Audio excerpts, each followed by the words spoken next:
بسم اللہ الرحمن الرحیم الحمد للہ رب العالمین والصلاة والسلام علی سیدنا و مولانا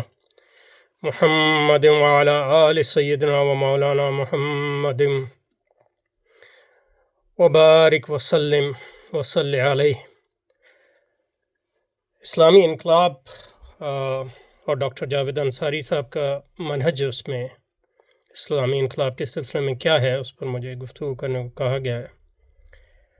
اور 4 سوالات بھیجے گئے ہیں، انہی کے ارد گرد جو ہے میں اپنی گفتگو کو ڈیولپ کرنے کی کوشش کروں گا۔ پہلا سوال یہ ہے کہ ڈاکٹر صاحب اسلامی انقلاب سے کیا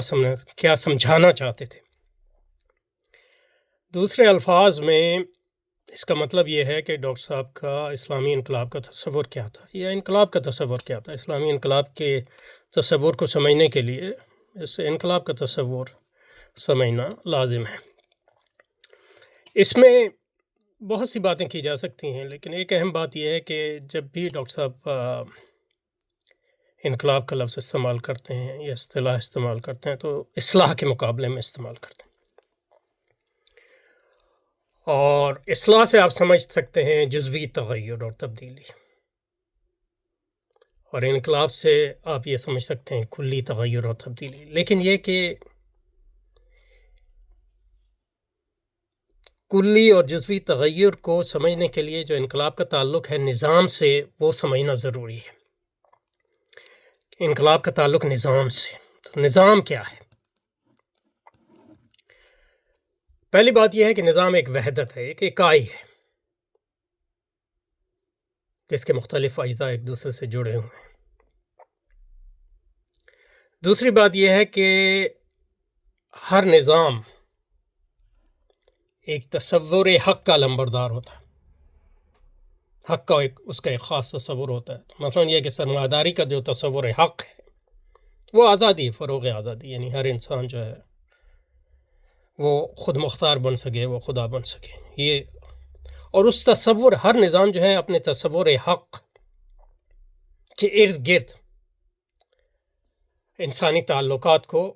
اس طرح مرتب کرتا ہے کہ وہ تصور حق جو ہے وہ غالب آ جائے۔ تو غلبہ جو مطلوب ہے نظام سے وہ تصور حق کا ہے، اور اس تصور حق کے ارد گرد تمام تعلقات جو ہے منظم اور مربوط کرتا ہے ہر نظام۔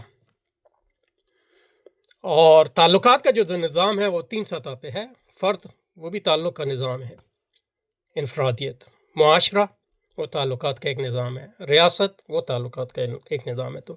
نظام کا مقصد یہ ہے کہ ایک تصور حق کو اس طرح انسانی تعلقات کو اس طرح استوار کیا جائے انفرادی سطح پہ، معاشرتی سطح پہ اور ریاستی سطح پہ کہ تصور حق جو فروغ آزادی ہے مثلاً وہ غالب ہو جائے۔ تو یہ سرمایہ داری کا مقصد ہے، سرمایہ دارانہ نظام کا مقصد ہے۔ اس طرح اسلام بھی ایک نظام ہے۔ اسلام کا مقصد یہ ہے کہ تعلقات کے نظام کو ایک بالکل مختلف تصور حق کے ارد گرد جو ہے منظم اور مربوط کیا جائے، اور وہ جو ہے ابدیت کا تصور ہے کہ ہر انسان جو ہے بندہ ہے خدا تعالیٰ کا۔ تو انقلاب کا تصور جو ہے نظام کے ساتھ کیوں جڑا ہوا ہے؟ اس لیے جڑا ہوا ہے کہ نظام ایک اکائی ہے، وہ ایک تصور حق کا غلبہ چاہتا ہے اور تمام سطحوں پہ اس کا غلبہ چاہتا ہے۔ تو اگر سرمایہ داری ایک نظام ہے، ایک اکائی ہے، تو اس کی موجودگی میں جو ہے اسلامی نظام جو ہے وہ بطور نظام کے نہ قائم ہو سکتا ہے، نہ غالب آ سکتا ہے، نہ غالب رہ سکتا ہے۔ اس کا مطلب یہ ہے کہ اسلامی سرمایہ دارانہ نظام جب تک غالب ہوگا اسلامی نظام کا غلبہ نہیں ہوگا مکمل طور پہ بطور نظام کے۔ یہ بنیادی، تو اس لیے انقلاب کی ضرورت ہے، اسلامی انقلاب کی ضرورت اس لیے ہے کہ آج جو نظام غالب ہے دنیا پہ وہ سرمایہ دارانہ نظام ہے، اور اس سرمایہ نظام کے عمومی غلبے کے تناظر میں اسلامی نظام جو ہے غالب نہیں ہوتا۔ یعنی انفرادی سطح پہ انفرادیت قائم رہ سکتی ہے، کچھ معاشرت بھی قائم رہ سکتی ہے اسلامی، لیکن یہ کہ عمومی اسلامی غلبہ جس کے لیے جو اللہ تعالیٰ نے رسولوں کو بھیجا ہے اور رسول پاک کو آخری نبی بنا کر بھیجا ہے وہ۔ تو انقلاب کا مطلب جو ہے ڈاکٹر صاحب کے یہاں یہ ہے کہ سرمایہ دارانہ نظام کا جو غلبہ ہے وہ ختم ہو، اس کی جگہ جو ہے اسلامی نظام کا غلبہ قائم ہو۔ اور جو اصلاح کا اس لیے سرمایہ دارانہ نظام اصلاح کی، اس لیے جو اصلاح پہلے تو ممکن نہیں ہے، اگر ممکن بھی ہے تو اسلامی نقطہ نظر سے اس لیے ممکن نہیں ہے کہ وہ جو تصور حق ہے اس کا وہ بالکل ضد ہے اسلامی تصور حق کے، اور جو اضداد ہیں وہ جمع نہیں ہو سکتی جیسے۔ اچھا،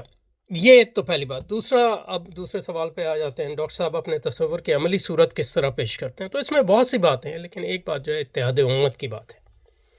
اور اتحاد امت کی بات پاکستان کے تناظر میں اسلامی انقلاب کی اگر ہم بات کریں تو، کہ لوگ جو ہے انفرادی سطح پہ بھی کام کر رہے ہیں، معاشرتی سطح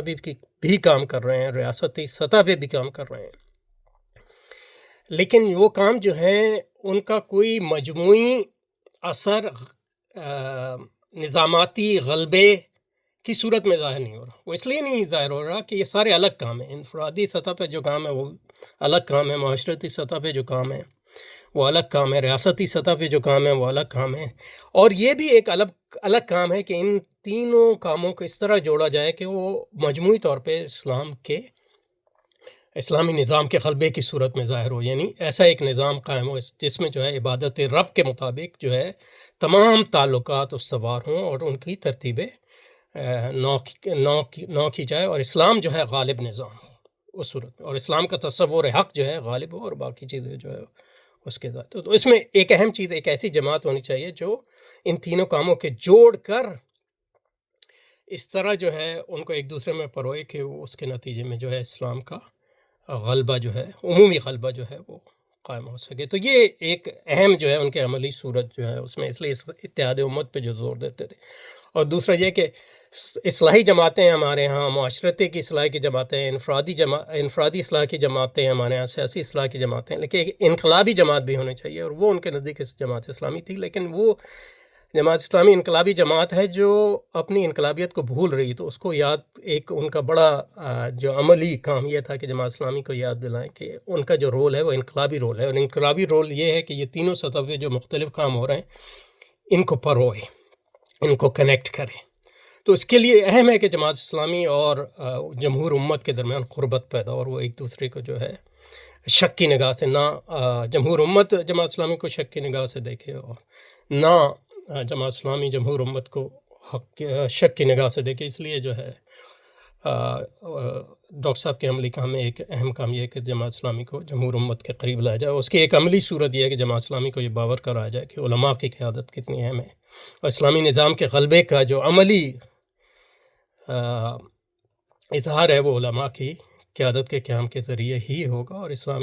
جماعت اسلامی کو علماء کی قیادت معاشرے پہ بھی قائم کرنے کی کوشش کرنی چاہیے، اور سب سے پہلے اپنی جماعت میں اس قیادت کو قائم کرنے کی کوشش کرنی چاہیے۔ اور دوسرے عملی پہلو ہیں، لیکن یہ کہ وقت ہے تو میں پورے چاروں سوالوں کو کم از کم ٹچ تو کرنا چاہتا ہوں۔ تیسرا یہ، کیا وہ عملی شکل اسلامی روایت اور اسلامی علمیت سے باہر کا عمل تھا؟ نہیں، باہر کا عمل نہیں تھا، لیکن یہ کہ ایک اجتہادی عمل ہے ان معنوں میں کہ اس سے پہلے جو ہے کوئی ایسا دور نہیں آیا استعمار کے غلبے سے پہلے جب اسلامی نظام جو ہے مغلوب ہو، اسلامی نظام جو ہے غالب رہا ہے جب سلطنت عثمانیہ کے زوال تک کسی نہ کسی صورت میں۔ تو اسلامی نظام جب غالب تھا تو انقلاب کی کوئی ضرورت نہیں تھی، اصلاح کافی تھی، لیکن جب اسلامی انقلاب جو ہے اسلامی نظام جو ہے مغلوب ہو گیا تو پھر انقلاب کی بھی ضرورت پیش آئی، کیونکہ انقلاب کا مطلب ہی ایک نظام کے غلبے کو ختم کر کے ایک دوسرے نظام کے غلبے کو بطور نظام کے قائم کرنا۔ اور اس میں سب سے جو آسان بات ہے سمجھنے کا جو طریقہ ہے وہ یہ ہے کہ جیسے امام شاطبی نے فرمایا، شرعی احکام کے دو پہلو ہوتے ہیں، ایک اللہ کا حکم اور ایک واقعہ۔ اللہ کا حکم سمجھنا اہم ہے، اور واقعے کو سمجھنا بھی اہم ہے، کیونکہ اللہ کا حکم واقعے پہ ہی لاگو ہوگا۔ تو اللہ کا حکم تو ہم سمجھتے ہیں لیکن واقعے کو نہیں سمجھتے، یعنی سرمایہ داری کو نہیں سمجھتے، اس کی کلیت کو نہیں سمجھتے، اور یہ نہیں سمجھتے کہ کیوں سرمایہ داری کے غلبے کے ساتھ اسلام کا غلبہ جو ہے قائم نہیں ہو سکتا، اور اسلام بطور تہذیب کے جو ہے وہ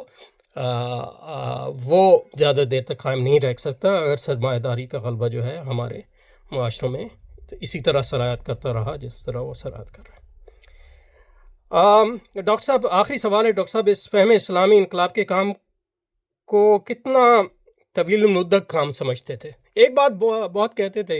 امام مہدی بازرگان کے حوالے سے، جو ایران میں اسلامی حکومت کے پہلے وزیر اعظم تھے، اور جن کی حکومت کے دور میں ڈاکٹر صاحب وہاں جو ہے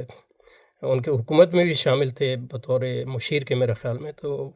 وہ ان کا قول نقل کرتے تھے کہ کار انقلاب کار دراز است تعجل ما کنید. تو میں نے جو ان سے سنا ہے کہ ان کا خیال تھا کہ ایران کا انقلاب جو ہے 100 سال اس کو لگے، اس طرح پاکستان میں بھی 100 سال لگیں گے. اب ہم شروع کریں، کم از کم 50 سال لگیں گے. اور اس میں ایک اہم جو تصور ہے ڈاکٹر صاحب کے ہاں، وہ ہے انقلاب بطور عمل اور انقلاب بطور وقوع یا ایونٹ. تو 1979 میں انقلاب آیا، ایونٹ وہ ہمیں پتہ ہے. 1917 میں روسی انقلاب کا ایونٹ ہوا، لیکن اس کے پیچھے ایک پروسیس ہے، پورا عمل ہے جس کو لوگ زیادہ طور نہیں سمجھتے. تو عمل میں دیر لگتی ہے، اور اس عملی کام کے کرنے کے لیے ڈاکٹر صاحب نے جو مختلف تجاویز دیں، ان میں ایک تجویز جو اہم ہے وہ ریاست درون ریاست قائم کی جاتی ہے، تاکہ یہ ہے کہ اس ریاست کے ساتھ ساتھ معاشرتی سطح پہ مثلا مساجد اور خانقاہوں اور مدارس کی طرف جو ہے ادارتی قوت جو ہے اس ریاست جو ہے سرمایہ دارانہ ریاست جو قائم ہے اس سے مستقبل کی ریاست کی طرف معاشرتی سطح پہ منتقل ہوتی چلے جائے. اور یہ عمل آہستہ آہستہ جب جیسے مضبوط ہوتا جاتا ہے، وہ جو قائم ریاست ہے وہ کمزور ہوتی جائے گی، اور یہ معاشرتی جو ادارتے ہیں، یہ معاشرتی جو ادارے ہیں یہ ریاستی اداروں کی جگہ لیتے چلے جائیں گے. اور اس عمل کو جو ہے طویل المدت کام ہے، یہ کم از کم 50 سال تو لگیں گے پاکستان کے تناظر میں. لیکن یہ بھی فرماتے تھے کہ اگر کوئی ولی اللہ آ گیا، جیسے افغانستان میں ملا مجاہد عمر مجاہد تھے، یا ایران میں امام خمینی وغیرہ تھے، تو ان کی برکت سے جو ہے 50 سال جو ہے وہ 10 سال اور 5 سال میں بھی طے ہو سکتے ہیں. تو یہ 2 چیزیں مجھے یاد ہیں. تو یہ کوشش کی کہ ان چاروں سوالوں پر کچھ نہ کچھ کہنے کی کوشش کروں. تو اللہ تعالیٰ ڈاکٹر صاحب کی مغفرت فرمائے، ان کو اعلیٰ علیین میں جگہ عطا فرمائے، ان کے کام کو جاری رکھنے کی جو ہے ہمیں توفیق عطا فرمائے. تمام احباب سے گزارش ہے کہ سورہ فاتحہ پڑھ کے اور تمام کل شریف پڑھ کے ڈاکٹر صاحب کی روح پاک کے اصال ثواب کے لیے دعا ضرور کریں. وآخر دعوانا ان الحمد للہ رب العالمین. السلام علیکم ورحمۃ اللہ وبرکاتہ.